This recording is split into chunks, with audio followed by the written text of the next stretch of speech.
अस्सलामु अलैकुम वरहमतुल्लाहि वबरकातुहू। मुहतरम दोस्तों, काफ़िले के सदर चौधरी सज्जाद हुसैन ने ख़बरदार कर दिया है कि मौलाना फ़ज़लुर रहमान साहब जो कह रहे हैं और जो फरमा रहे हैं उनको उस पर तवज्जो दें, और अगर इस पर तवज्जो हुकूमत नहीं देती तो हुकूमत के लिए बहुत बड़ी मुश्किल खड़ी हो सकती है। तो उन्होंने ख़बरदार कर दिया है और कहते हैं कि मेरा मशवरा ये है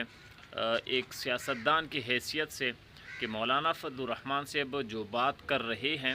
उस पर तवज्जो दे, और अगर हुकूमत तवज्जो नहीं देती तो ये हुकूमत के लिए बहुत बड़ी मुश्किल खड़ी हो सकती है और इसके नतीजे में हुकूमत भी हाथ से जा सकती है। दूसरी जानिब वफाकुल मदारस अल अरबिया के कायदीन ने प्रेस कॉन्फ्रेंस की है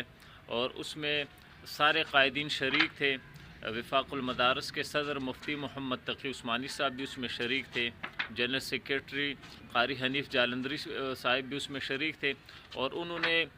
वाज़ेह अल्फाज में ये ऐलान किया है और हुकूमत को ख़बरदार कर दिया है कि मौलाना फ़ज़लुर रहमान साहब सिर्फ़ हमारी तरफ से तर्जुमानी नहीं कर रहे थे, बल्कि वो वफाकुल मदारस अल अरबिया के सरपरस्त आला भी है और सियासी महाज पर वो हमारी तर्जुमानी कर रहे थे, और वो हमारे तर्जुमान है, हमारे नुमाइंदा हैं। जिन लोगों की तरफ से ये फैलाया जा रहा है कि मौलाना तो सियासी नुमाइंदे हैं, मदारस के नुमाइंदे नहीं हैं, तो उनको भी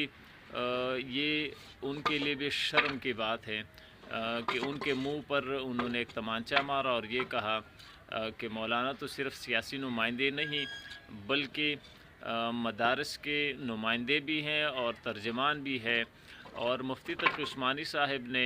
प्रेस कॉन्फ्रेंस करते हुए ये भी कहा कि अगर मजहबी तबका उठ खड़ा हुआ और बाहर एहतजाज पे इनको मजबूर कर दिया गया तो फिर बात यहाँ तक नहीं रहेगी, सिर्फ मदारस की रजिस्ट्रेशन तक बात नहीं रहेगी, बल्कि बात आगे भी जा सकती है और निफाज़ शरीयत का मुतालबा भी उसमें किया जा सकता है। आज तक जो कुछ हमारे साथ होता रहा, हमारे मदारस में जो इदारे के लोग आकर घुसते रहे और तफ्शीश करते रहे और उलमा तलबा को तंग करते रहे, और उनको आज के बाद किसी किस्म की ऐसी कोई हरकत बर्दाश्त नहीं की जाएगी। और जो लाएहमल हम आज के बाद तय करने वाले हैं, 16-17 को इनका इजलास है और उसके बाद ये अपना लाएहमल देंगे,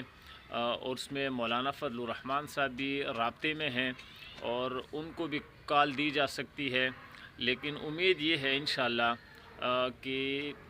मजहबी तबके का जो एहतजाज है उससे पहले पहले ये मसला हुकूमत होश के नाखून लेगी और इस मसले को हल